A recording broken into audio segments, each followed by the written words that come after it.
Bonjour et bienvenue dans cet épisode 2 du podcast Arquet. Après avoir exploré le concept du devenir avec Michael, nous plongeons aujourd'hui dans une question tout aussi fondamentale, qu'est-ce que la technique ? Cette question nous accompagne dès que nous cherchons à apprendre, à transmettre ou à créer. Il y a différentes catégories de techniques. La technique d'enseignement, technique artistique, technique sportive. Mais au-delà de ces catégories, existe-t-il quelque chose d'essentiel dans la technique elle-même ? Pour explorer ces questions, j'ai invité Maëlan. Artiste en voie de professionnalisation, il navigue entre danse contemporaine, cirque et arts martiaux. Son parcours singulier de la boxe à la création artistique en fait un guide précieux pour nous questionner sur nos rapports à la technique. Ensemble, nous interrogerons les liens entre technique et création, entre apprentissage et liberté. Et nous découvrirons peut-être que la question n'est pas qu'est-ce que la technique, mais plutôt à quoi nous sert-elle ? Bonne écoute. Bonjour Maëlan. Bonjour. Comment ça va ? Ça va, je suis fatigué, mais je suis content. Ça va être cool, ça va être une bonne discussion. Ouais, ça va être une bonne discussion. T'es fatigué corporellement, mais pas fatigué mentalement. Ça va, le cerveau fonctionne. Le cerveau fonctionne.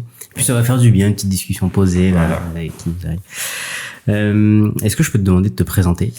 Ouais, moi c'est Maëlan Dossi, je suis professeur, enseignant de mouvement à Brest.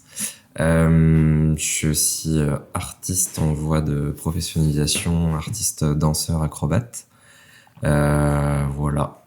Ok. Et qu'est-ce que tu enseignes le mouvement, du coup tu nous as dit à Brest. Est-ce que tu peux nous en dire un peu plus sur ce que t'enseignes ? Ouais.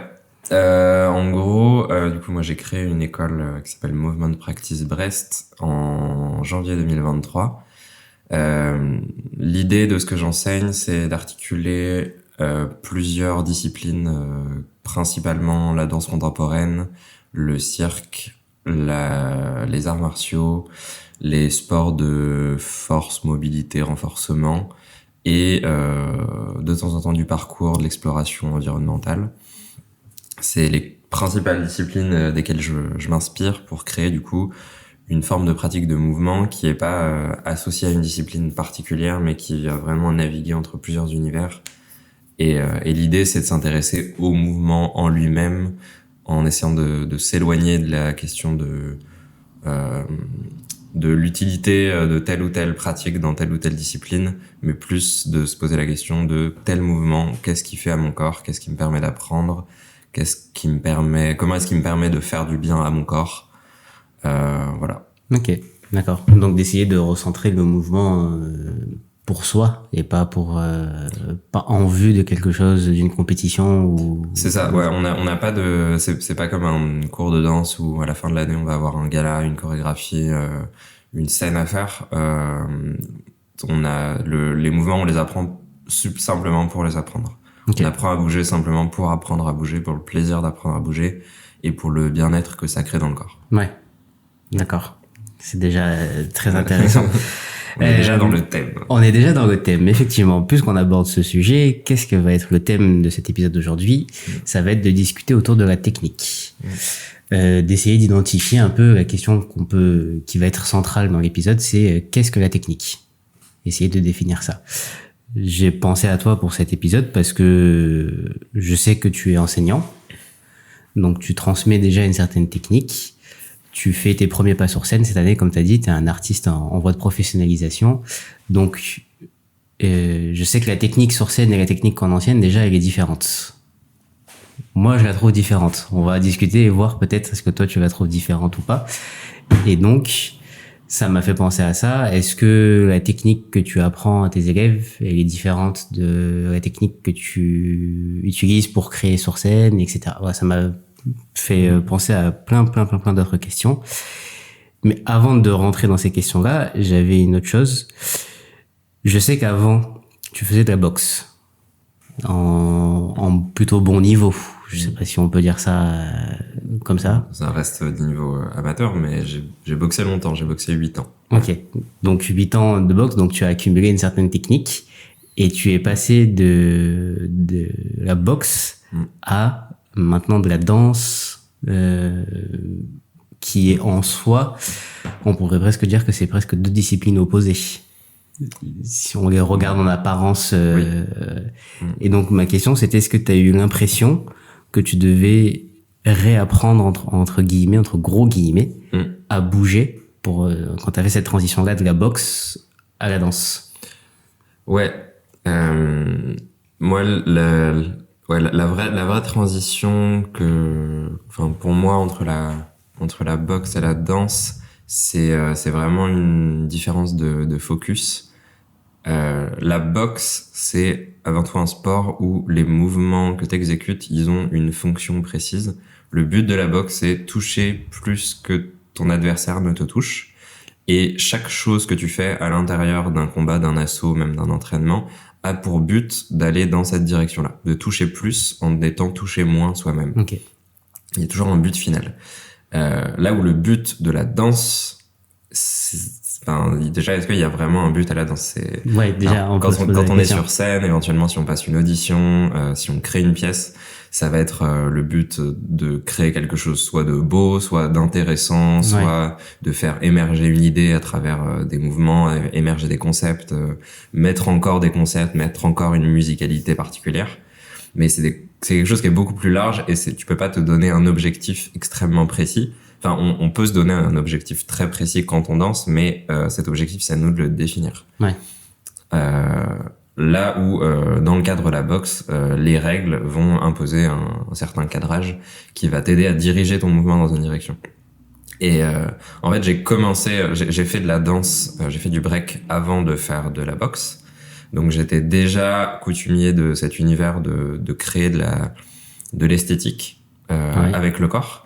Ce qui fait que quand j'ai abordé la boxe, pas tout de suite, mais un petit peu après, j'ai quand même retrouvé ces sensations de vouloir aller rechercher de la beauté, de la qualité technique. Ouais. J'ai quand même assez vite été intéressé par tout ce qui allait être des coups de pied aériens, des coups de pied sautés, des choses un peu belles. Et j'ai toujours aimé une boxe propre. Même si faire la bagarre et tout, j'ai quand même beaucoup aimé ça et ça m'a beaucoup nourri, j'ai beaucoup aimé ça. Mais j'ai toujours gardé cet aspect j'ai beaucoup aimé la boxe propre, la boxe esthétique. Ouais. Et c'est pour ça que vers la suite, j'ai commencé en boxe thaï et j'ai continué vers plus de la boxe française et de la boxe anglaise. Parce que c'est une boxe qui respire un peu plus, c'est une boxe qui a plus d'ouverture, où il y a moins de corps à corps. Le corps à corps en boxe, en sport de combat, a tendance à casser un peu le mouvement, et c'est normal parce que c'est quelque chose qui demande plus de force, plus de contact. Ouais. Et c'est autre chose, quelque chose qui est intéressant, c'est une expérience qui est plus interne. Mais c'est vrai que dans la boxe française et dans la boxe anglaise, on a quelque chose de plus rapide, de plus aérien, avec souvent plus d'espace entre les boxeurs, et ce qui fait que ça respire, et que moi je trouve ça plus joli à voir et plus agréable à boxer. D'accord.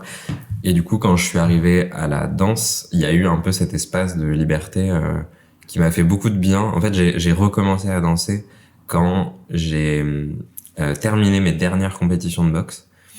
Il me restait un petit peu de temps dans mon année universitaire. Je boxais à la fac à ce moment-là.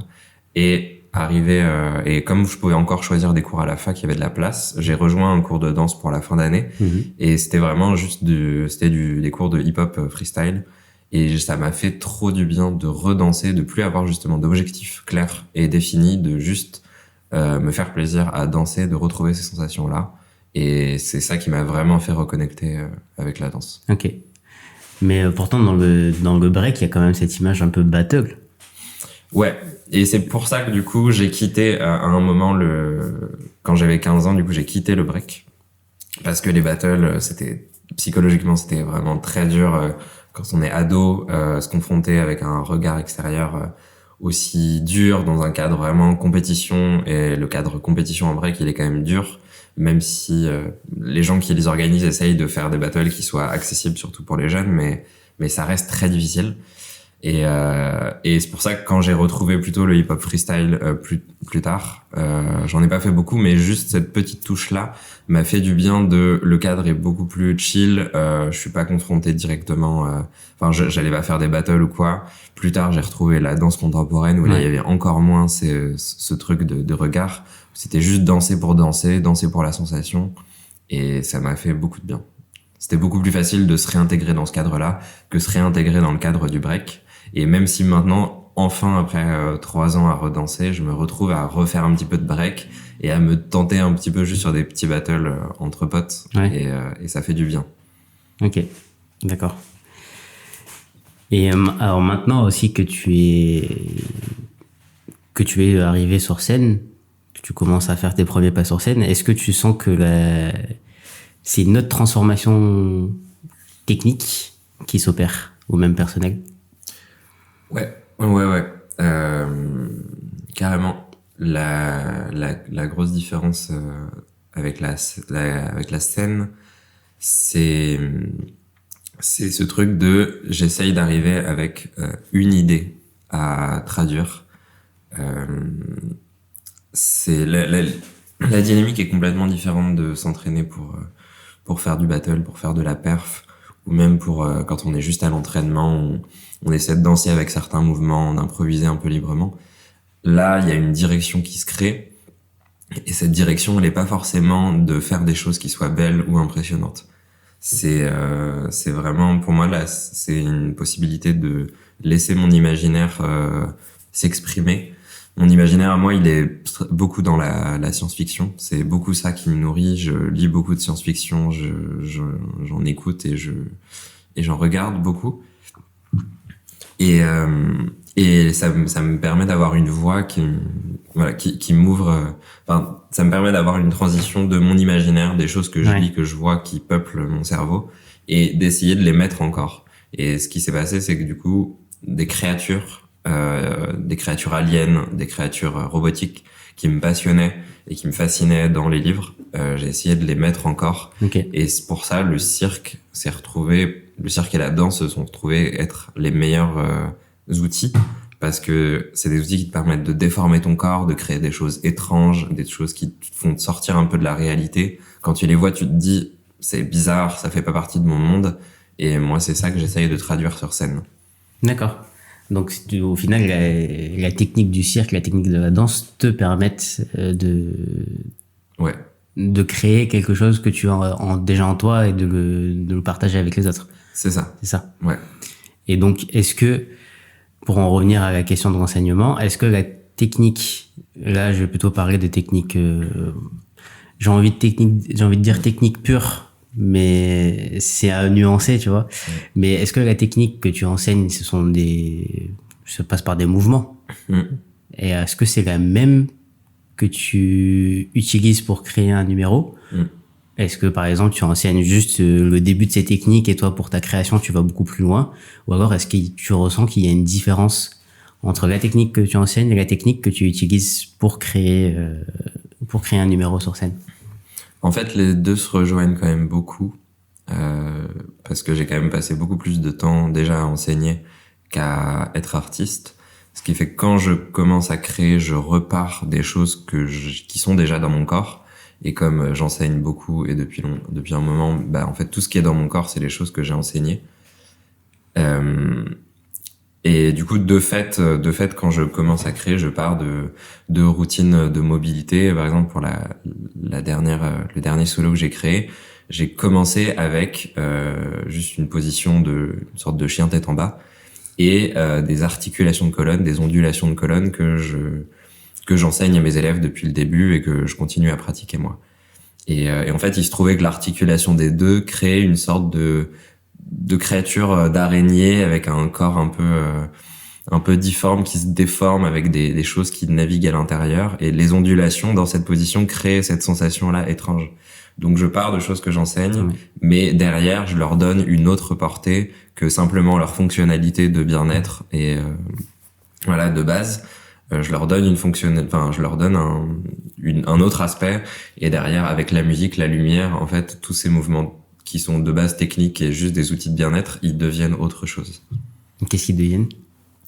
Ils deviennent des extensions de mon imaginaire, une transformation de ce que j'ai dans la tête en quelque chose de palpable, de physique et qui traverse mon corps. Ok. Ouais.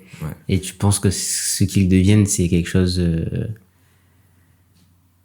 d'à côté, d'extérieur à toi, ou ça reste quelque chose qui t'appartient? Non, je pense qu'ils m'appartiennent parce de toute façon, ils émergent de moi, et ils émergent de mes entraînements, ils émergent de ma pratique. Je pratique quasiment tout seul depuis. Je pratique pas tout seul, mais disons que je prends pas très peu de cours.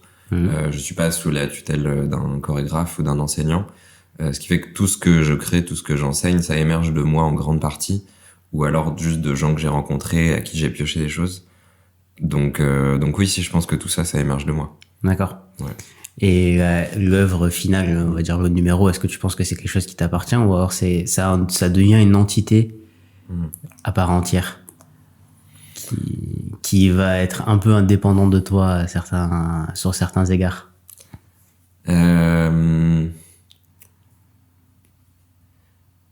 Je pense pas que ça soit encore indépendant. Peut-être que ça le sera un jour quand je l'aurai beaucoup travaillé. Après, il y a... Disons que ouais, c'est plus une partie, un aspect de ma vie, un aspect... Ouais, je dirais que c'est une partie de moi qui émerge et qui se place à un endroit. Mais c'est pas complètement, enfin, c'est pas extérieur, c'est plus extérieur à moi. Peut-être que ça le sera un jour si un jour je joue cette pièce beaucoup et que je commence à pouvoir m'en détacher un peu, peut-être. Mais là, c'est encore quelque chose d'une expérience trop intime et trop personnelle encore. D'accord. Ouais. Ok. Et donc, du coup, ton but, c'est d'essayer d'arriver à produire une forme d'un numéro imaginons que ce soit quelqu'un d'autre qui puisse le jouer. Éventuellement, ouais. Là, peut-être qu'à ce moment-là, ouais, il y aurait s'il y a transmission à un moment de ce matériel-là, là, oui, ça deviendrait extérieur à moi. Ce serait toujours une partie de moi, enfin, une partie qui a émergé de moi. Ouais. Mais joué par quelqu'un d'autre. De toute façon, ça serait transformé, ça serait différent. Mais, ouais. Oui, c'est possible. Ouais, mais comme pour l'instant, c'est encore un peu trop personnel en toi et que tu sais pas encore où tu vas, tu te verrais pas quelqu'un d'autre le faire à ta place, par exemple. C'est ça. Puis déjà, c'est pas un objet qui est fini encore. En plus. Donc, quand c'est pas fini, c'est forcément en travail, c'est forcément encore... Ouais, sûr.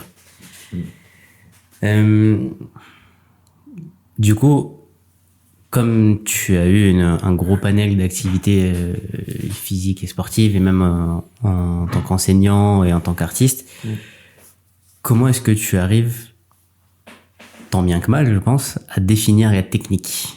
Comment est-ce que tu définirais la technique? Je dirais déjà qu'il y a des techniques. Enfin, je sais pas si on... C'est bon, on va commencer par là, on verra où ça va. Bah, de toute façon, on est là pour ça.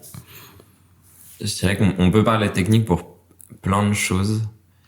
Mais... Non, je vais le dire comme ça. Ce sera plus simple. Je dirais que la technique, c'est une direction que tu te donnes. Pour une technique, ça peut être très simplement, et de la manière dont on le voit peut-être le plus, apprendre un mouvement. Un mouvement, il est régi par certains codes, certains patterns, on l'apprend, il y a certains placements de main, placements de pied, direction du regard, etc. Tout ça, c'est de l'apprentissage technique. C'est une direction, on donne une direction au corps pour réaliser un mouvement. Mais pour moi, la technique, c'est aussi, par exemple, de la technique d'improvisation. On te donne une direction, imagine que de l'eau circule à l'intérieur de toi. Tu improvises, les mouvements sont pas dictés en eux-mêmes, dans leur technique, mais l'improvisation en elle-même est dirigée. Et pour moi, ça, c'est de la technique aussi.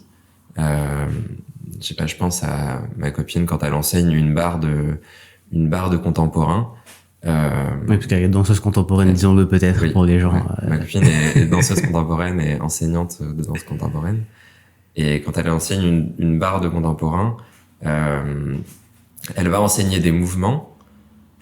Ces mouvements ont ils ont une certaine forme, une certaine esthétique, mais ce qui compte, c'est pas tant la forme et l'esthétique de ces mouvements que les sensations qui sont créées à l'intérieur du corps, qui permettent de comprendre des grandes doubles directions, la circulation d'un mouvement à l'intérieur du corps, le placement du corps sur une position d'équilibre. Et du coup, à la fin, ce qui compte, c'est pas tant que la personne réussisse le mouvement, c'est qu'elle ait intégré les principes qui régissent ces mouvements-là.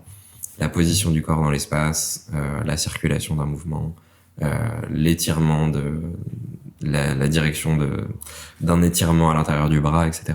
Donc ces principes-là, c'est de la technique. Et du coup, je dirais qu'il y a plein de niveaux de focus, Mais du coup, la technique, c'est où est-ce que tu mets ton attention. D'accord. Ouais. Ok. Voilà. Ok, moi je nuancerais un petit peu. Je dirais peut-être que tu choisis un but, tu choisis quelque chose, soit juste te faire du bien, ou encore produire quelque chose, produire une œuvre, ou une chorégraphie, ou produire un truc. Et la technique ouais, c'est un moyen qui te permet d'atteindre ce but. Oui, ok.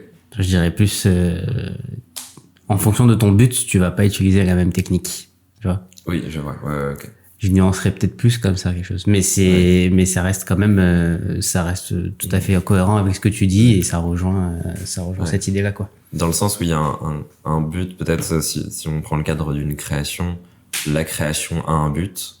Le but, enfin, où le but c'est cette création-là. C'est ça le cadre global, et à l'intérieur de cette création, on a besoin d'outils. Ces outils, c'est la technique qu'on va utiliser, ouais. Qui peuvent être du coup soit des mouvements très précis, soit des consignes d'improvisation, soit des consignes de création. De création, de direction, ouais, je le toutes verrais ces plus consignes comme ça. vont être de la technique. Je le verrais plus comme ça, quelque chose. Et si tu prends dans l'autre sens, comme tu disais tout à l'heure, en tant qu'enseignant, toi, tu essayes de remettre le mouvement pour juste le plaisir et le bien-être. Bah, c'est pareil, je pense, tu vois. T'apprends une technique. Par exemple, imaginons, tu veux juste savoir ce que ça fait d'avoir la tête à l'envers. Donc, tu vas apprendre la technique de faire un équilibre sur les mains. Mais c'est juste pour ton kiff.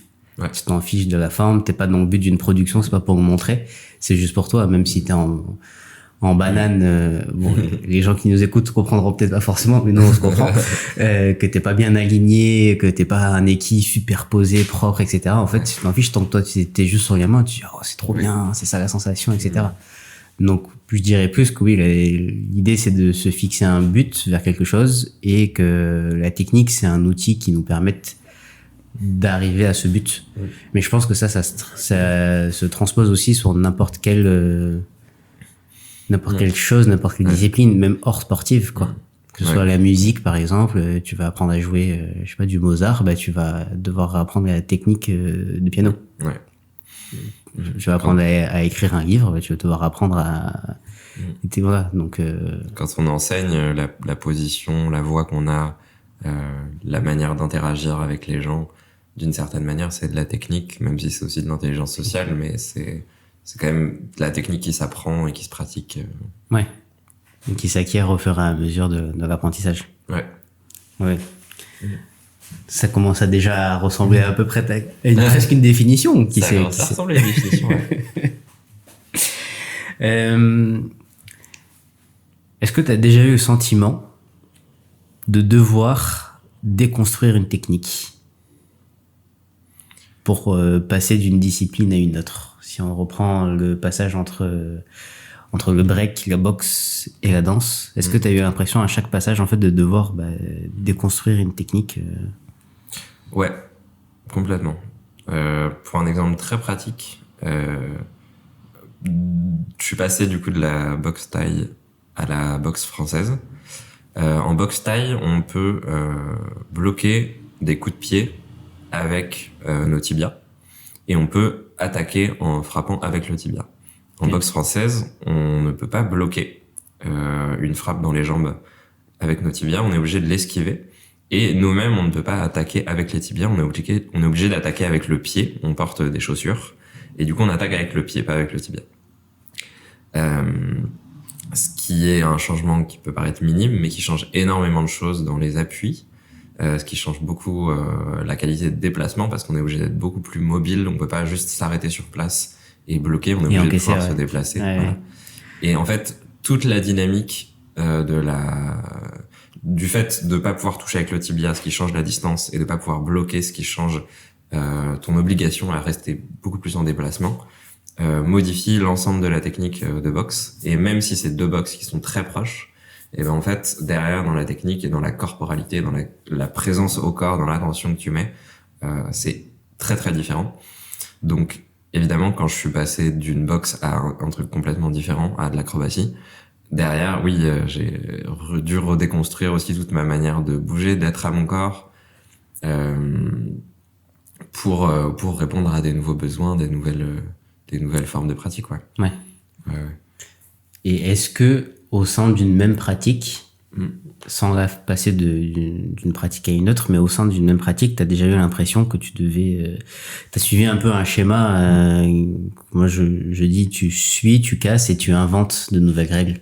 Ouais. Tu vois, au début, tu suis les règles quand tu arrives dans une pratique. Ensuite, tu dis, mais ok, en boxe, on m'a appris à faire un coup de poing comme ça, mais attends, je suis allé faire un autre cours. Le mec, il m'a dit un coup de poing comme ça, donc ça veut dire que c'est possible que je peux presser mon poing différemment. Et donc, tu casses un peu les règles, les premières règles que tu as appris, et après, tu inventes, tu dis, bon, ben moi, je vais faire un mix des deux. Par exemple, et même en acrobatie ou ce que tu pratiques actuellement en danse. Ouais. Est-ce que tu as déjà eu cette impression-là de faire ce chemin-là qui est de suivre, casser et inventer de nouvelles règles au fur et à mesure de la pratique? Moi, j'ai l'impression d'avoir beaucoup dans mes pratiques voulu passer à la dernière étape. Au début, en tout cas, je voulais tout de suite passer à la dernière étape. Inventer directement. Quand je boxais, je regardais beaucoup de combattants professionnels qui avaient des styles très marqués, des enchaînements hyper compliqués, qui avaient déjà une boxe qui était très personnelle parce que ça faisait 15 ans qu'ils boxaient. Et du coup, je voulais tout de suite, moi, trouver ma patte, ma manière de boxer, ma manière d'être là-dedans. Et du coup, je voulais tout de suite passer à la dernière étape.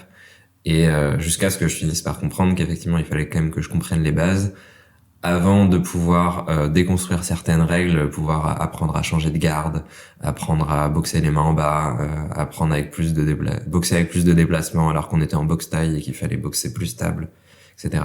Donc j'ai dû reprendre les bases pour les redéconstruire et à la fin finir par trouver un style de boxe plus personnel et qui mariait un peu plein de styles que j'avais traversés. En mouvement, j'ai eu cette problématique-là aussi quand j'ai commencé à prendre des cours, avec Alain Courturier de Movement Practice Paris, où pareil, on avait des protocoles qui étaient très structurés. Moi, je prenais des cours en ligne, je le voyais une fois par mois, et puis on avait un PDF à bosser pendant le mois. Et c'est des protocoles qui sont très structurés, qui étaient vraiment un peu dans la descendance de ce que proposait Ido Portal aussi, beaucoup de répétitions, beaucoup de travail technique avant de commencer l'improvisation et tout. Et moi, je voulais très vite faire de l'improvisation, sauf que en fait, je me suis très vite rendu compte que j'avais beaucoup de mal à improviser librement si tous mes mouvements techniques étaient pas un peu clarifiés, etc. Et du coup, je me suis forcé, j'ai été un peu contre moi, à vraiment respecter les protocoles, à faire beaucoup de répétitions. Et de fait, l'improvisation et les possibilités de créer et d'avoir quelque chose de très personnel, ça a émergé de soi. Enfin, ça a émergé directement de mon travail. Voilà. Ce qui fait que maintenant, j'arrive à m'obliger à respecter ce protocole, même si j'ai toujours envie d'aller tout de suite vers du très personnel. D'avoir vécu ce protocole-là et ce passage-là dans plein de disciplines différentes fait que je l'ai quand même bien intégré et du coup, j'arrive à sentir les moments où j'ai besoin de beaucoup de répétitions, j'ai besoin de cadres, de choses très structurées, de rentrer dans les règles qu'on me propose et à sentir les moments où je peux me permettre de commencer à déconstruire, à faire les choses à ma manière, plus librement. D'accord. Et en tant qu'enseignant, du coup, comment ça se passe? Est-ce que tu encourages tes élèves à suivre ce chemin-là? Ou alors tu prends un tout autre chemin avec eux? En tant qu'enseignant, j'ai encore ce souci-là, pareil, où je veux les emmener très vite vers l'improvisation. En tout cas, au début, j'avais du mal je leur faisais faire quelques répétitions et je voulais tout de suite leur faire goûter au plaisir d'improviser librement et de bouger avec les mouvements. Sauf que des mouvements qu'ils maîtrisaient pas encore forcément et du coup, derrière, ça ne fonctionnait pas. Maintenant, j'arrive à me forcer, pareil, à leur faire plus de répétitions techniques, à m'obliger à me dire non, t'es pas en train de les saouler, à leur faire répéter tout le temps la même chose. Ils aiment bien ça et ils comprennent tout l'intérêt de la répétition. Donc j'essaye de respecter ce protocole au maximum. Quand j'arrive à le faire, c'est là où ça se passe le mieux en général. Et ils finissent par pouvoir s'approprier les outils et improviser plus librement. Mais c'est aussi un effort dans ce sens-là. Ouais. Et même dans ma position d'enseignant, là pour le coup ça a été plus facile de respecter cette progressivité là. Quand on est enseignant, au début on nous apprend à écrire nos séances, à écrire tout, à tout détailler. Et ce qui est un très bon conseil, si jamais vous faites des études dans l'enseignement en général, que ce soit des pratiques physiques ou pas, passez par ce stade d'écrire vos séances, de tout structurer, d'écrire les temps de repos si vous faites de la pratique physique, d'écrire tout. Et par contre, plus tard, ce qui vient justement, c'est cette déconstruction des règles de je suis plus obligé de suivre un plan de séance très précis. Je peux me permettre de juste arriver en cours avec une idée, une direction, un plan d'entrée, et puis la suite on verra. Mais effectivement, ça part de cette même progressivité. On est obligé d'apprendre à construire des séances très précises, puis pour les déconstruire, puis après faire éventuellement des cours improvisés, quoi. Ouais, sa propre séance, tout en connaissant quand même son plan, savoir où est-ce qu'on amène les gens. C'est ça. Voilà. Mais ça c'est exactement le même processus entre l'enseignement et la pratique physique. Ok.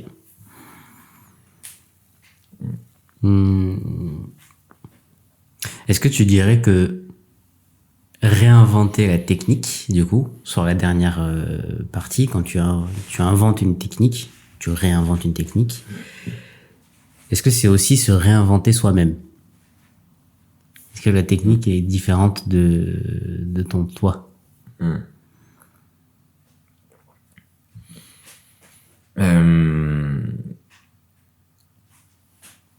Je dirais que ça... Et faire émerger une nouvelle technique à l'intérieur de ton corps ou apprendre une nouvelle technique de quelqu'un pendant un stage, un cours, ouais, ça met forcément en lumière des zones d'ombre. Si c'est quelque chose de vraiment nouveau pour toi, que t'apprends, si tu vas à un stage, que t'apprends une nouvelle manière de bouger avec quelqu'un, forcément ça fait émerger des zones d'ombre parce que tu te confonds à quelque chose que tu connais pas. Et ouais, je pense que ça fait émerger des nouvelles parties de toi. Ou quand tu crées, je sais pas, tu crées une nouvelle pièce avec une direction que t'as pas encore explorée mais qui te donne envie, tu vas forcément faire émerger des choses à l'intérieur de toi qui vont pas forcément être des choses très palpables, mais qui vont venir toucher des coins de ton imaginaire peut-être que t'avais pas conscientisé encore, que t'avais pas, tu t'étais pas rendu compte que ces choses-là étaient aussi importantes à l'intérieur de toi. Donc ouais. Du coup, tu ferais un lien entre ta manière de bouger et ta manière de penser. Et le fait de penser, il y a un lien entre les deux. Et si l'un évolue, l'autre évolue aussi forcément. Ouais, complètement. Là, je prends la même transition encore, hein, du passage de la boxe à la danse, enfin au mouvement, et puis là maintenant plus à la danse. Quand j'étais boxeur, la technique de la boxe et l'objectif de la boxe te demandent de subir de la fatigue et de la douleur, d'encaisser la fatigue et la douleur, et d'aller contre ça et de continuer à pousser parce que de toute façon un combat c'est extrêmement dur, ça fait mal, c'est fatigant, et c'est celui qui tient le plus enfin pas forcément c'est le meilleur boxeur, la meilleure boxeuse qui gagne à la fin, mais parmi le fait d'être bon, il y a le fait d'encaisser la fatigue et la douleur. De savoir encaisser. Ça, forcément, quand tu fais ça longtemps, beaucoup de fois par semaine, ça impacte ta manière d'être au quotidien. Ça impacte le rapport que t'as, toi, avec ta propre fatigue, ta propre douleur. Et moi, je sais que de mon côté, ça m'a un peu déconnecté de mes sensations. Ça a flouté ma capacité à écouter mes sensations de fatigue et de douleur au quotidien. Ok.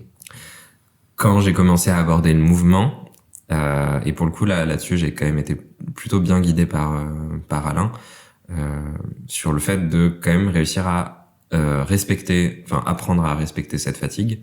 De toute façon mon corps me l'a demandé à ce moment-là. J'ai eu des gros passages d'énormes fatigues nerveuses, des douleurs, des tendinites à répétition, des choses comme ça. En fait rapidement ton corps te demande d'apprendre à respecter les signaux qu'il t'envoie. Et le fait d'être dans du mouvement et du coup de pas avoir d'objectif à la fin, de combat, de création, de scène, de quoi que ce soit, fait que j'avais un cadre beaucoup plus libre pour me permettre d'écouter mes signaux, de me dire bah en fait là pendant 2 jours je vais pas m'entraîner ou je vais faire que des trucs très soft parce que juste mon corps me demande du repos. Et ça c'est quelque chose qui est pas possible si un cadre extérieur te demande de pratiquer. Si t'es en formation, je sais pas, pour du ballet et que ta barre de classique à 8 heures tous les matins, bah ta barre de classique tous les 8 heures, tous les jours tous à 8 heures, à 8 heures. Ouais. Et peu importe ta fatigue, peu importe ton écoute, t'as un objectif à la fin, c'est finir ton année et être pris à des auditions. Oui. Ouais.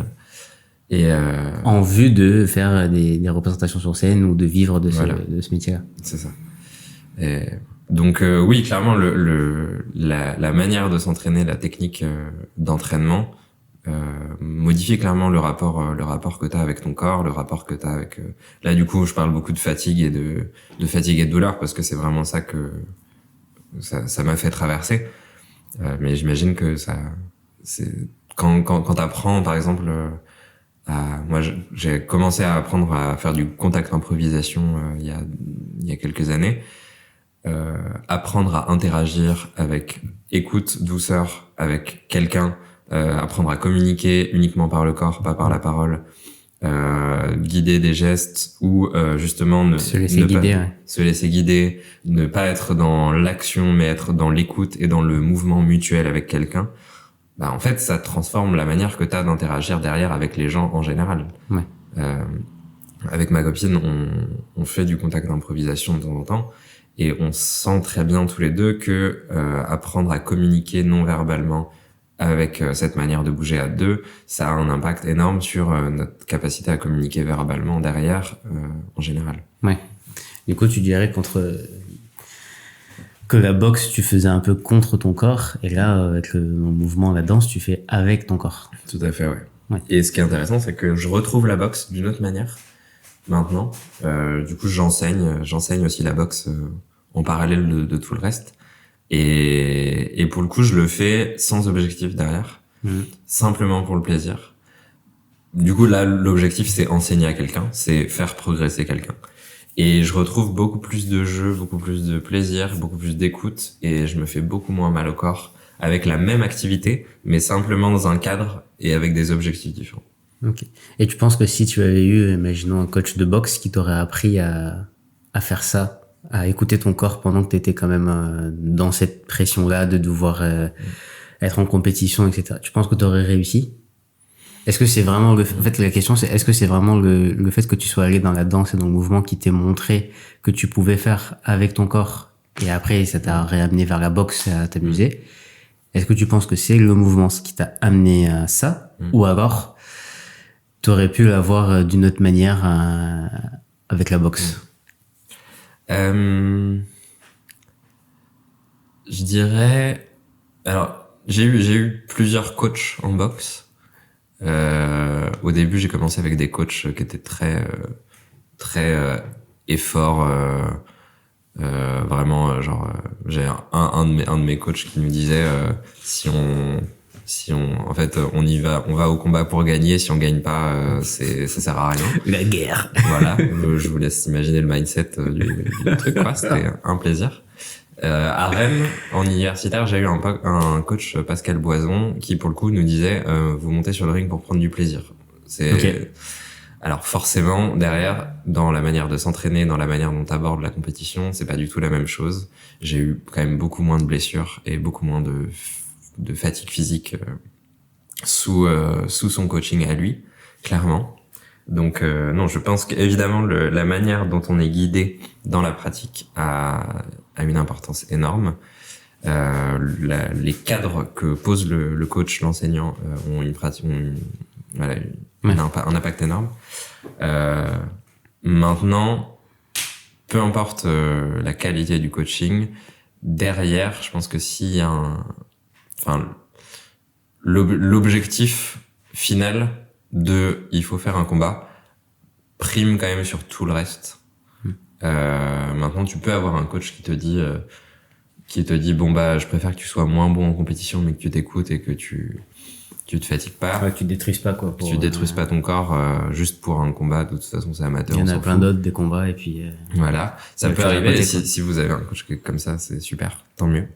Mais je pense que le cadre général de la compétition a quand même tendance à pousser les gens vers la surutilisation de leur corps et la surfatigue. Ouais, c'est quelque chose qu'on voit beaucoup un peu de partout, en gym, en natation, de partout un peu. Et je nuancerais juste quand même et en même temps, ce cadre-là, il donne une direction. Maintenant, en fait, je me retrouve quand même à faire de la création, donc à me donner un but avec derrière une exécution, une obligation, un truc qui va peut-être me pousser aussi à me fatiguer d'une certaine manière. Et en fait, c'est aussi ça qui me drive. Et quand je préparais des combats, c'était aussi ça qui me motivait à m'entraîner, qui me donnait une direction, un but, et qui me poussait à faire des choses que j'aurais jamais fait sans ça. Donc en fait, c'est aussi un équilibre à trouver. Moi, ça m'a apporté énormément de combattre malgré tout ce que l'aspect négatif que ça a pu apporter à mon corps. En fait, ça crée une motivation et une direction qui est quand même assez ouf. Donc oui, parce qu'après, en plus, la création artistique, ce n'est pas plus facile, hein. Non. Ça dépend dans quelle compagnie tu tombes, ça dépend avec quel chorégraphe, metteur en scène tu tombes. Tu peux tomber sur des gens, justement, qui sont très, écoutez votre corps, beaucoup de bienveillance, etc. Mais tu peux tomber sur des gens qui sont très, militarisés et, on fait la création, quitte à ce que vous perdez votre jambe, on fera la création et voilà quoi. Ouais. Je parle d'expérience. Ouais. T'as une blessure, passe outre. Passe outre. Voilà, j'ai déjà vu plein de choses comme ça et après, sans jeter la pierre à chaque fois sur ces gens-là, c'est toujours à mettre en contexte. Mais quand tu fais des créations artistiques, en plus ça dépend de l'ampleur de ta création artistique, du budget que t'as mis derrière, de la résidence, tu vois, ça dépend de ça. Donc t'as aussi un peu c'est un peu la peur qui parle parce que tu dis ah mince, bon il est blessé, mais là c'était vraiment une étape importante, fallait qu'on monte ça parce qu'il y a des programmateurs qui viennent, parce qu'il y a ci, il y a ça, tu vois. Ouais. Donc tu te conditionnes un peu en te disant bon je sais pas où me mettre quoi, le respect du corps ou l'argent, parce que c'est un peu aussi ton gagne-pain quoi. On pourrait dire que oui, pour le coup, le cadre qui dicte au final tout, c'est le cadre dans lequel tu pratiques ton travail. Donc le cadre des subventions, de l'argent, de la thune que tu reçois pour ton travail. C'est dans un milieu où les artistes ont galère à toucher des cachets et galère à trouver des résidences, où les programmateurs ont moins de thunes pour programmer des artistes. En fait, ça met la pression à tout le monde. Et en dernier lieu, ça met la pression sur les corps des artistes qui doivent se pousser pour produire au détriment parfois de leur bien-être. Ouais, des gens, moi j'ai vu des gens blessés sur scène qui jouaient quand même quoi. Parce qu'ils avaient pas le choix, que c'était une sortie de résidence et qu'il y avait des programmateurs qu'il fallait montrer, donc voilà. Après je n'irai pas plus loin pour souci d'anonymat. On va pas naître une droite. Mais c'était quelque chose moi qui m'avait beaucoup marqué, c'était ce petit refus d'adaptation du moment, enfin de la sortie de résidence, parce que il y avait des programmateurs alors que la personne a été blessée, tu vois. Tu te dis mais du coup, et surtout que c'était une blessure visible sur scène, ça se voyait, la personne a boité sur scène carrément. Voilà, donc t'es programmateur et tu viens voir ça, donc tu te dis bon, pourquoi, tu vois, c'était même un peu se tirer une balle dans le pied. Mais donc ça interroge un peu sur ces choses-là, mais effectivement c'est important de dire que oui, c'est le cadre dans lequel tu te mets, et les objectifs que tu te fixes qui vont de tout ça découle de tout ça quoi, après le reste quoi. Mais c'est à réfléchir, à voir où est-ce que tu mets un peu ta priorité. Mais du coup c'est intéressant parce que il y a une question qui me vient, c'est est-ce qu'il y a une technique, que ce soit d'enseignement, de pratique ou une technique en général, qui n'est pas pour toi, ou tu es contre même cette technique, tu vois. Je sais que ce qui est pas pour moi, en tout cas ce avec quoi j'accroche pas, et je sais que j'ai du mal à y apprendre, c'est toutes les techniques très structurées qui se basent sur des cadres très ancestraux de respect de telle tradition, quoi, genre dans les arts martiaux traditionnels, type karaté, kung-fu, ou je sais pas, où tu fais beaucoup de répétitions de mouvements, où l'objectif est l'obtention du geste parfait. Je vois d'un côté l'intérêt de ce genre de pratique et je comprends l'intérêt que ça peut apporter d'une forme de cadre très structuré, de tu sais exactement où tu vas, t'es guidé de manière très définie.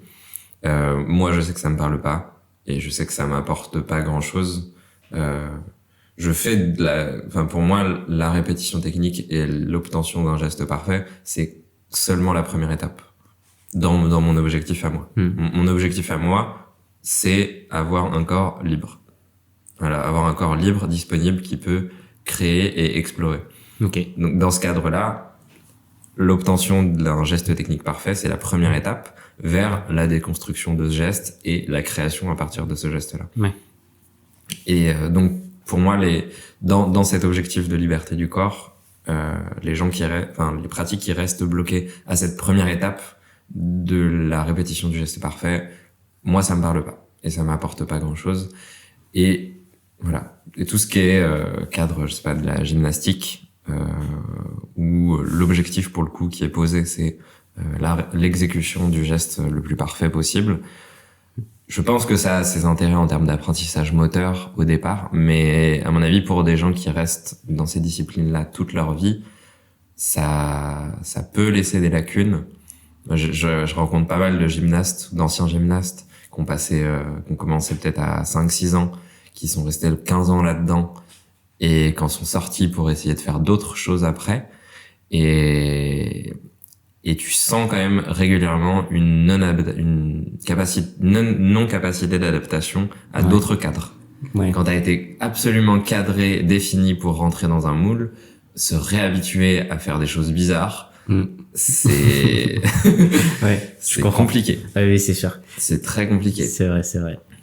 Là, je pense à, par exemple, d'autres enseignements, par exemple, de l'aïkido. Je sais qu'il y a de très bons enseignants d'aïkido qui prennent leur pratique là où elle est, dans le cadre d'un art martial qui est là pour le développement du corps, le développement de la personne. Là où j'ai plus de mal, c'est dans la pratique de l'aïkido comme un art de self-défense. Par exemple, et là, dans ce cadre-là, je pense que l'objectif, il est juste mal posé. Par exemple, en enseignement d'aïkido, il y a beaucoup de répétitions techniques contre des partenaires qui n'opposent pas de résistance. Et pour moi, dans ce cadre-là, en fait, on va appeler ça du self-défense parce qu'il n'y a pas de sparring, il n'y a pas, voilà, il y a pas d'opposition réelle. Et dans ce cas-là, je pense dans ce cadre-là, il y a une dissociation entre l'objectif et la pratique qui est proposée.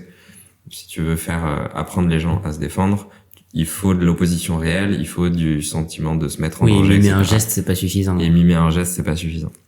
Donc les cadres trop resserrés qui poussent à une exécution parfaite, les cadres qui se basent sur des anciennes traditions et qu'il faut absolument respecter et ne jamais déconstruire, ou les cadres qui ne mettent pas en accord leurs objectifs et la pratique réelle qu'ils ont, moi ça me parle pas et je pense que pour certaines personnes ça peut être délétère. Maintenant, s'il y a des gens qui pratiquent ça, c'est qu'ils y trouvent des choses. Oui, c'est bien. Et je suis personne pour juger la manière dont les gens pratiquent et vivent leur corps. Ouais. Oui, c'est vrai qu'on n'est pas en train de descendre des pratiques, on est juste en train d'expliquer certaines affinités qu'on peut avoir et non. Ça, je sais que moi, dans mes objectifs, de trouver un corps libre avec des possibilités, ça me parle pas. Mais voilà, je connais d'autres gens qui, pour le coup, ont besoin d'une pratique très cadrée, très structurée, de suivre des gens, de suivre des maîtres, des enseignants, et que ça rassure et à qui ça fait du bien. Ils ont l'impression de se plonger dans une tradition aussi. Moi, j'avoue que j'ai pas ce besoin d'appel à la tradition, à l'ancestralité et tout ça, mais je connais des gens, par exemple des yogis, qui pour le coup ça parle vraiment. Ils ont ce besoin aussi de se trouver dans une forme de tradition, d'ancestralité, avec une histoire, avec des écrits, etc. Et je trouve ça génial en fait. Si ça leur fait du bien et si ça leur apporte des choses, ce cadre-là, tant mieux. Ouais. Ouais, ben c'est un peu la même chose avec la capoeira sur certains points aussi. Il y a beaucoup ces tensions-là entre vieille école et nouvelle école et il y en a, ils sont dans la bagarre, il y en a, ils sont pas dans la bagarre. Il y a des profs qui disent clairement à leurs élèves, lui, tu vas pas le voir. Tu vas pas voir son école parce que c'est n'importe quoi ce qu'il fait. Et t'as d'autres profs, moi, comme un prof que j'ai eu qui, je le remercie beaucoup là-dessus, qui me disait, va voir qui tu veux. Il dit, va voir qui tu veux que je t'empêche il m'a dit, je peux rien t'empêcher, et puis juste n'oublie pas que tes racines, c'est avec moi. Mais si d'aller voir lui ça te fait kiffer, ben va te faire kiffer. Enfin, et j'avais beaucoup discuté avec un autre prof à Montpellier qui était comme ça aussi là-dessus, qui son groupe même s'appelle Racines et Vibrations. Petit clin d'œil à Malicia, au professeur Malicia, où lui c'était en fait c'est ce qu'il dit à ses élèves quoi. Il dit justement n'oubliez pas vos racines, c'est avec moi, mais si vous voulez aller voir lui, allez-y. Je vais pas vous en empêcher quoi. Faites-vous vibrer, faites-vous kiffer dans les choses.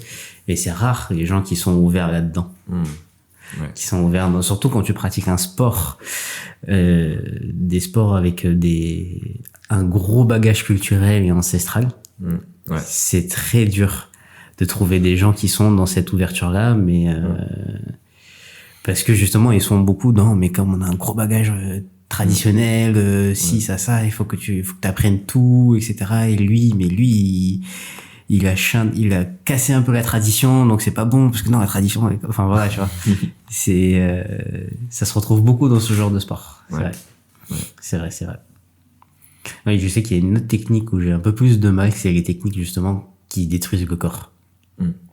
Je pense, première chose qui me vient à l'idée, le crossfit. Par exemple, si vous faites du crossfit, c'est nickel. Franchement, si ça vous fait kiffer, c'est trop cool. Mais d'un point de vue extérieur, je me demande, et surtout en tant que pratiquant depuis quelques années de sport physique, comme la musculation, ou même d'autres choses, je me demande un peu de l'intérêt de cette pratique, à part juste... En fait, c'est pas tant les séances en elles-mêmes que je trouve absurde, c'est les répétitions de séances à haute intensité comme ça tous les jours, c'est trop. Tu peux te faire une séance de CrossFit une fois tous les 2 jours, tu vois, par exemple, ou tous les 3 jours, mais faire ça tous les jours, c'est j'ai beaucoup de mal avec ce truc-là. Mais en fait, tout ce qui a un peu attrait à no pain, no gain, je comprends l'idée. Effectivement, des fois, par moment, tu dois ressentir un peu le besoin de te dépasser, de te faire un peu du mal, de pas rester dans ton confort, de fainéantise et de te dire, bon, je m'arrête là, ça suffit. Non, tu dois un peu te dépasser. Mais quand même, quand tu te dépasses un peu tous les jours et que tu saignes à chaque entraînement, ou que tu vomis, ou que je sais pas si c'est une bonne chose, hein. Quand c'est ta seule perspective de t'arracher à chaque fois. C'est compliqué. Ça, je pense que pour le coup, sur le long terme, ça crée un rapport au corps, potentiellement une déconnexion de tes sensations réelles de fatigue et de douleur, quoi. Oui, en plus, oui. Parce que du coup, t'en viens à dire genre, mais non, mais t'inquiète, faut pas s'arrêter, c'est maintenant, faut continuer pour n'importe quelle chose, en fait, quoi. Oui. Alors que du coup, il a peut-être besoin, justement, d'une petite temps de pause. Il y a des choses dans la vie dans lesquelles il faut ralentir. Faut prendre du temps, mais c'est, Ce qui est un peu dommage, en plus, parce que le CrossFit part trop d'une bonne intention, pour le coup, de sortir des cases, de mélanger du powerlifting, de haltérophilie, de la gymnastique, des mouvements de cardio et tout. L'idée du base de CrossFit est trop bien. Je pense que le seul truc qui gâche pour moi, qui gâche un peu tout, c'est le fait de vouloir faire de l'endurance tout le temps. Qu'il y ait tout le temps de l'endurance dans toutes les séances. Alors je sais qu'ils font des séances techniques, gymnastique, haltéro et tout, mais il y a quand même toujours une idée du WOD et de vouloir se buter à l'endurance et tout. Et toutes les séances n'ont pas besoin de composer de l'endurance, quoi. C'est dommage. L'endurance cardio, parce qu'il y avait, même s'ils font de l'endurance de force aussi, au final. C'est beaucoup d'endurance de force. C'est beaucoup d'endurance de force. C'est vrai. Pour revenir un peu, on a dévié avec le CrossFit, mais encore une fois, on n'a rien contre le CrossFit. C'est juste, je questionne la pratique quand j'en vois.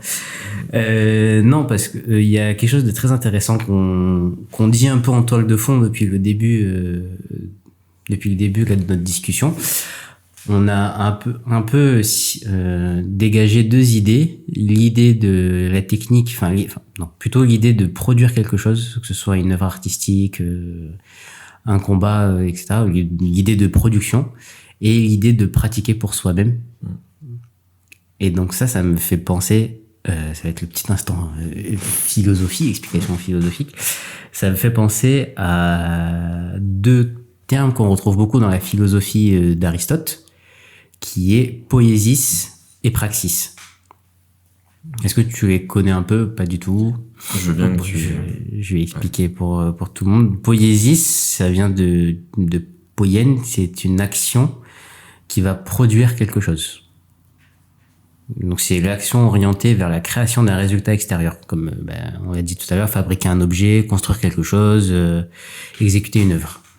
Et praxis, c'est agir dans le sens d'une activité qui ne vise pas un produit extérieur, mais qui vise à se transformer, à s'épanouir soi-même.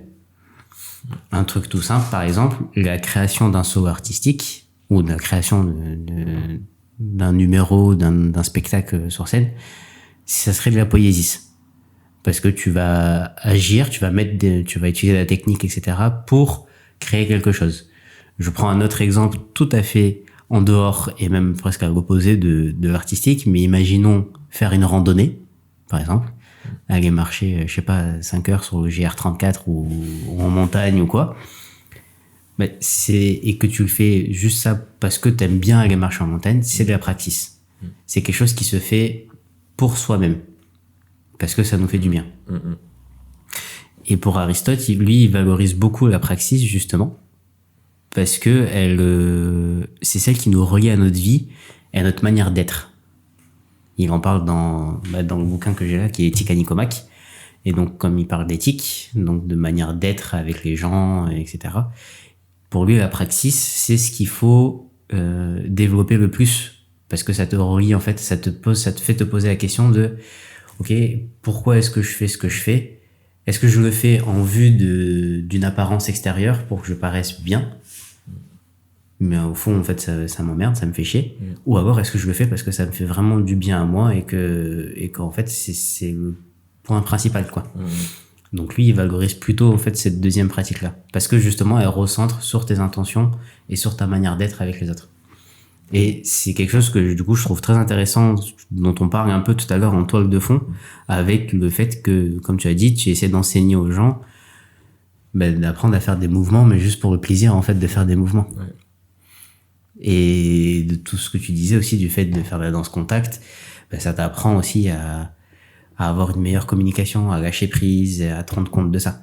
Donc, je trouve ça très très intéressant, le lien qu'on peut faire entre ces deux-là, quoi. Ouais. Entre ces deux choses-là.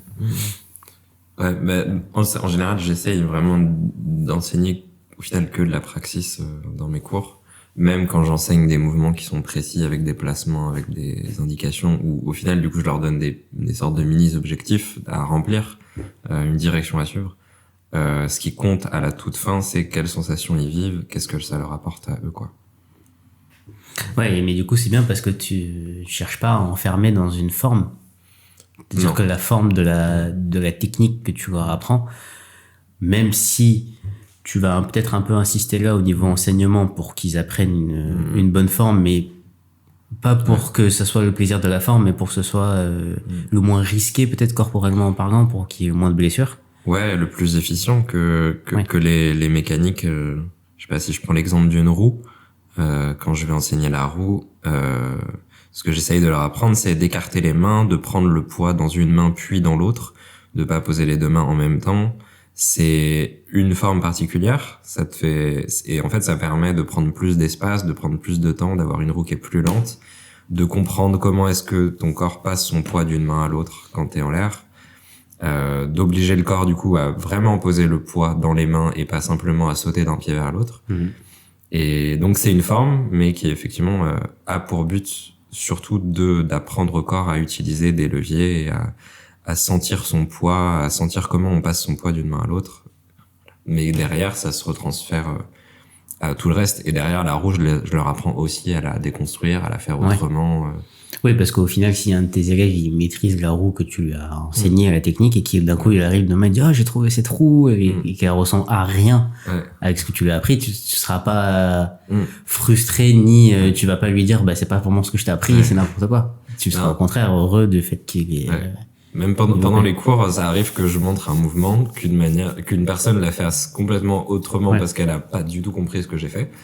Et en fait, je lui dis, et plutôt que de dire non, c'est pas ça, en général, j'essaye de dire, c'est pas ce que je t'ai montré, mais c'est très cool aussi. Vas-y, soit refais-le moi juste pour voir ce que ça donne.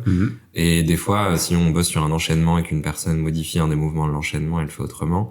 J'essaie de lui dire, vas-y, au pire, garde-le comme ça, si ça te correspond, si ça marche bien, et si ça rentre dans le reste de l'enchaînement, garde-le, quoi. Ok. Ouais, mais c'est bien d'ouvrir à ça, à ce dialogue-là, cette possibilité-là. Parce que justement, si on en revient à ce qu'on disait tout à l'heure dans certains sports où il y a pas cette ouverture-là. Il y a pas cette acceptation d'ouverture d'esprit et tu montres un geste technique et la personne le fait un peu à sa manière et donc du coup, au contraire, on te rabâche et même des fois, dans certains sports, on peut même aller jusqu'à t'humilier un peu parce que t'as pas réussi, t'es sorti du cadre, quoi, alors que, et ça à se redemander pourquoi, tu vois, toutes les questions qu'on pose depuis tout à l'heure, pourquoi est-ce qu'on fait ce qu'on fait, ça se demandait le but de la technique, quoi. Ça m'a remonté un souvenir de quand j'étais gamin et le seul cours de foot que j'ai fait de ma vie. Quand ma mère est venue me chercher, j'étais en train de faire des roues sur le terrain pendant le match. Ce qui, visiblement, n'était pas la manière la plus efficace de monter en attaque. Ouais. Voilà. Mais voilà, la praxis, quoi. Ouais, le mouvement pour soi. Le mouvement pour soi, pour le plaisir. Quoique, et je suis désolé, mais des fois, quand on regarde des matchs de foot et que tu vois des mecs qui se tapent des rondelles fixes salto, parce qu'ils marquent des buts, moi, je suis très heureux de voir ça, quand même, hein. C'est vrai. Franchement, peut-être que tu l'as fait au mauvais moment. Oui, c'était avant le but. Peut-être, voilà. C'était plutôt question de timing que question de... Voilà. Où est-ce que j'en suis un peu dans mes questions? Tout à l'heure, on parlait tu as évoqué certains termes. Tu parlais du beau, certains gestes qui peuvent être beaux. T'étais même attiré par de belles formes de boxe, c'est ça, si je dis pas de bêtises. Ouais. Est-ce que tu dirais, déjà, première question, qu'est-ce que tu appelles des gestes beaux? Qu'est-ce que c'est un geste beau pour toi? Je pense que ça peut vouloir dire, je dirais 2 choses pour moi. Enfin, sûrement plus que ça, mais en tout cas, là, j'ai 2 choses en tête. Soit un geste très efficient, très efficace, qui consomme très peu d'énergie pour un résultat très élevé, et que ça se voit. Là, je pense à un beau direct de boxe, un beau crochet, qui part bien du sol, bien des hanches, qui se transfère à l'intérieur du corps pour remonter dans l'épaule et avec un bras relâché. C'est un geste qui est très beau parce qu'il est très efficace, parce qu'il a été répété des milliers de fois et éventuellement il est fait exactement au bon moment, sur le bon timing, placé au bon endroit sur l'adversaire, etc. C'est très efficient et moi je trouve ça très beau. Et c'est de la beauté qui résulte vraiment d'un travail pour le coup répétitif qui a été très très long. C'est une première forme de beauté et une deuxième forme de beauté c'est je dirais, et ça on en a déjà parlé ensemble, une forme de beauté incarnée, en fait la technique importe peu, enfin le geste, la gestuelle importe peu, c'est plus à quel point le mouvement il est habité de l'intérieur. Ouais. Là j'ai en tête un spectacle, j'ai plus le nom du chorégraphe, mais qui s'appelait les Majorettes, où le chorégraphe avait bossé avec toute une troupe de majorettes entre 60 et 80 ans, ou 50 et 80 ans, je me souviens plus. Et du coup, c'est des dames qui sont pas professionnelles, qui font ça depuis 40, 50, 60 ans, qui ont fait de la majorette toute leur vie et pour qui c'est leur activité, leur cercle social, et en fait, le spectacle était magnifique. le niveau technique pur était pas très élevé parce que c'est des dames, c'est pas le métier, mais c'était magnifique parce qu'elles incarnaient cette passion de la majorette. On sentait tout l'attachement qu'elles avaient les uns envers les autres. On sentait toutes ces histoires qu'elles ont traversées. Elles racontaient beaucoup leur histoire, toute leur vie au sein de ces majorettes et à quel point ça a été important pour leur construction personnelle, leur construction sociale, à quel point leur groupe il s'est soudé, il est devenu puissant. Et en fait, le spectacle était magnifique. Malgré un niveau... Et en fait, même les chutes, même les erreurs techniques étaient belles parce qu'en fait, on voyait leur gêne, elles étaient sur une grande scène nationale, on voyait leur stress, on voyait leurs petites erreurs, leur regard au moment de se louper, leur regard entre elles pour se soutenir quand il y en a une qui loupait un geste. Et en fait, du coup, et ces gestes-là, ces regards d'attention, les unes envers les autres, étaient magnifiques. Ouais. Donc ça, je dirais que c'est une deuxième forme de beauté quand l'honnêteté, la présence et le lien des gens les uns envers les autres émergent. Ouais. Voilà. Ouais, quand il y a de l'intention derrière, mais une autre intention que juste de faire de la technique pour de la technique et juste de l'apparence, mais de faire vivre, d'animer quelque chose. Une vraie intention, une vraie présence. Ouais. D'accord. Ok. Ouais, c'est pas facile de définir le mot, mais tout en est plutôt bien sorti. Tout en est plutôt bien sorti, je trouve. On va doucement arriver vers la fin de notre échange. Du coup, je voulais te demander un peu quelle place occupe la technique aujourd'hui dans ta vie. Est-ce qu'elle te libère ou alors est-ce qu'elle te lie à quelque chose encore, à un cadre quelconque? Je pense que le fait d'être passé par un grand nombre de pratiques physiques, je pense que j'ai dû faire une vingtaine ou 20-25 pratiques physiques différentes dans ma vie, fait que aujourd'hui j'ai du coup j'ai un bagage d'outils et de différentes techniques avec différents focus qui vont du très pratique, des séances de renfort musculaire, de mobilité, au beaucoup plus large d'improvisation libre que je fais avec des potes. La grande variabilité de techniques auxquelles j'ai accès me libère plutôt du coup, et fait que je peux choisir mon cadre de jour en jour. Je me lève un matin, je suis fatigué, je suis pas bien dans mon corps, enfin je sens que ça rouille comme ce matin, voilà, fatigué comme ce matin.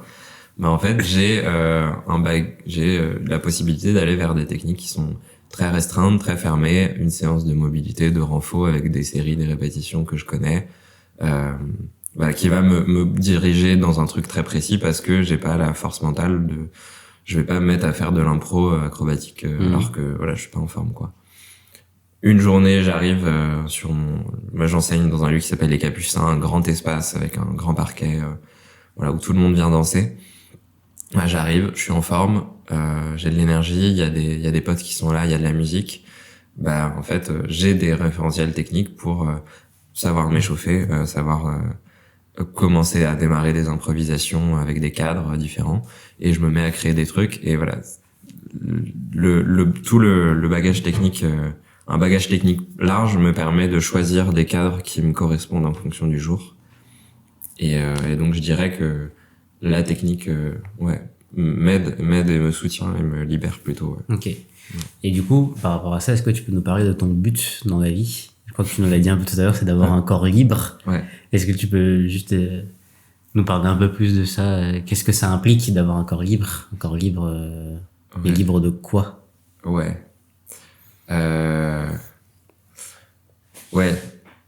Je dirais,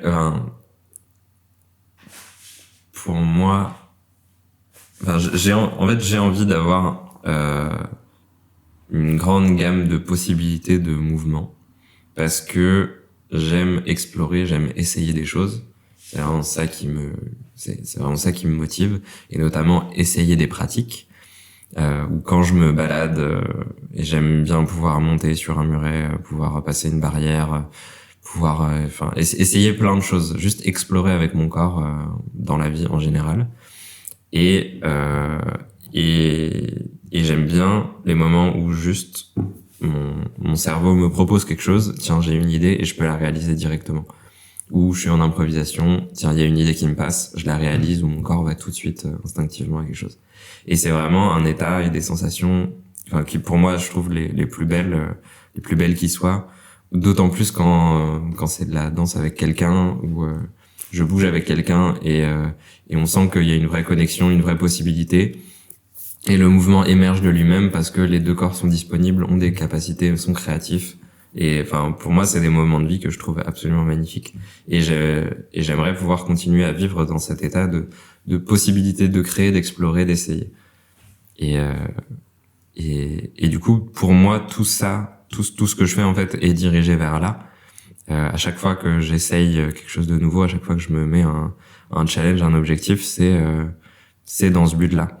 Mes séances de mobilité, elles sont ciblées vers les points de mon corps que je sens les plus tendus, parce que j'aimerais pouvoir être de plus en plus libre sur mes ischios, sur ma flexion des hanches, sur mes épaules, tout ça.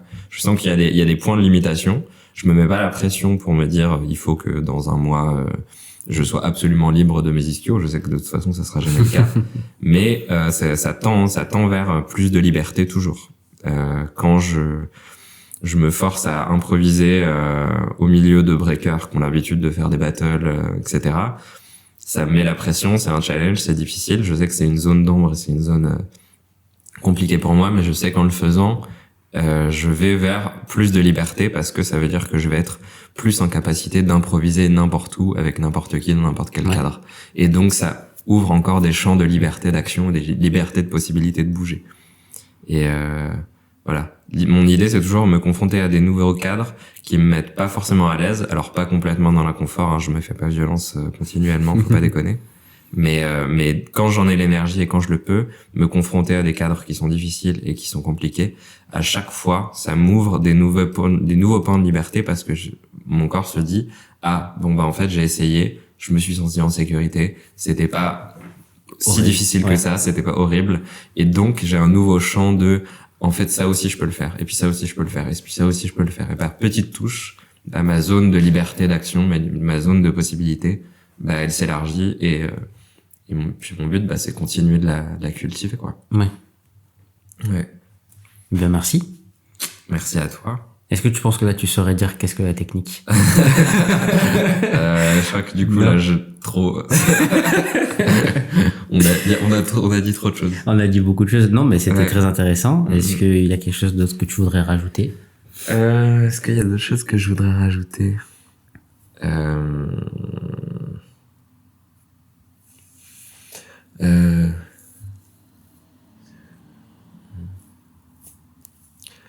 Non, si, peut-être juste un rajout par rapport à ce sur quoi j'ai terminé. Je trouve que le fait d'aller de se confronter à ces choses-là qui peuvent être compliquées à plein de niveaux, au niveau principalement émotionnel en fait, parce que les difficultés elles sont souvent là. Quand on se confronte à un nouveau cadre, c'est souvent émotionnellement que c'est compliqué le passage.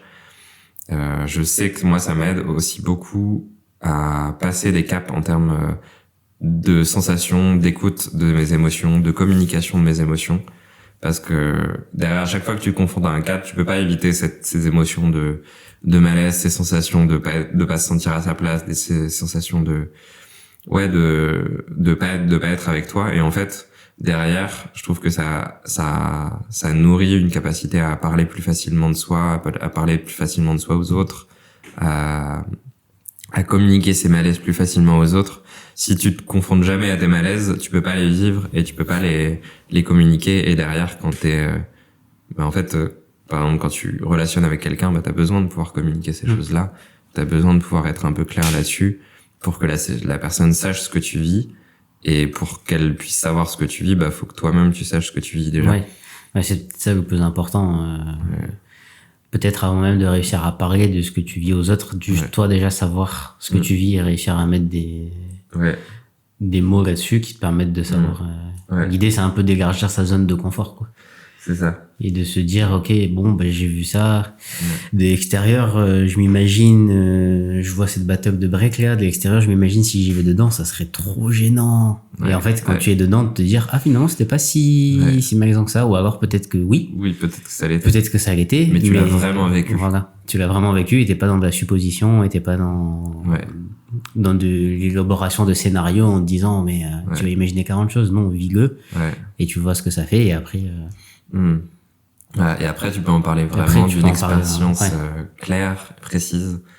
Et parce qu'à la fin, ce qui compte, peut-être ce qui compte même plus à la fin, c'est, en tout cas pour moi, c'est de pouvoir juste interagir derrière avec les gens que j'aime de la manière la plus claire, honnête et simple possible. Et ça, sans me connaître moi-même et sans avoir vécu des choses, c'est compliqué de le faire. Donc et le mouvement me permet de me confronter à moi-même et de me connaître plus facilement et derrière d'être avec les autres plus facilement au final. Et est-ce qu'il y a que le mouvement ou il y a autre chose? Moi je sais que c'est ma porte d'entrée. J'ai toujours bougé beaucoup depuis que je suis gamin, donc c'est ma porte d'entrée la plus facile. Maintenant je sais qu'il y a plein de gens pour qui c'est d'autres choses.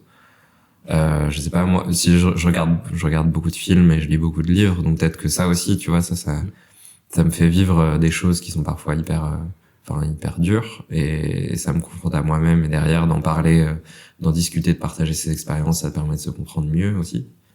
Voilà. Oui, c'est pas quelque chose, c'est pas une manière de penser que tu gardes que pour la pratique physique, que c'est quelque chose que tu appliques à ta vie en général. Toutes les expériences au final sont, tant que tu les vis pleinement et que tu fais pas semblant d'être présent, de toute façon ça te confronte à quelque chose. Mais pas dans le sens de l'affrontement, dans le sens juste de la rencontre, quoi. C'est toujours une question de rencontrer les émotions, rencontrer les situations. Je pense qu'on a un super beau mot de la fin. Merci beaucoup de ta participation. Merci pour l'invitation. C'était cool. Et voilà. Check ça. Oui. Merci beaucoup à Maëlan pour cet échange riche et nuancé. De ton parcours de boxeur à enseignant, nous avons traversé bien des territoires. Nous avons exploré la technique non pas comme un carcan, mais comme un outil au service d'un but. Nous avons distingué avec Aristote la poiesis, l'action qui produit, de la praxis, l'action qui nous transforme. Et nous avons découvert ta quête du corps libre, cette capacité d'exploration et de création que permet la maîtrise technique. Ce qui ressort de notre échange, c'est que la technique devient précieuse quand elle nous ouvre des possibilités, plutôt que de nous enfermer dans ses règles, quand elle sert notre corps libre plutôt que la performance pure. Pour suivre le travail de Maëlan, vous trouverez son Instagram en description, n'hésitez pas à y faire un tour. Et vous, que vous inspire cette réflexion sur la technique? Partagez-moi ça en commentaire. Je vous retrouve bientôt pour un nouvel épisode du podcast Arché. Je vous dis à bientôt et n'oubliez pas d'être pour durer.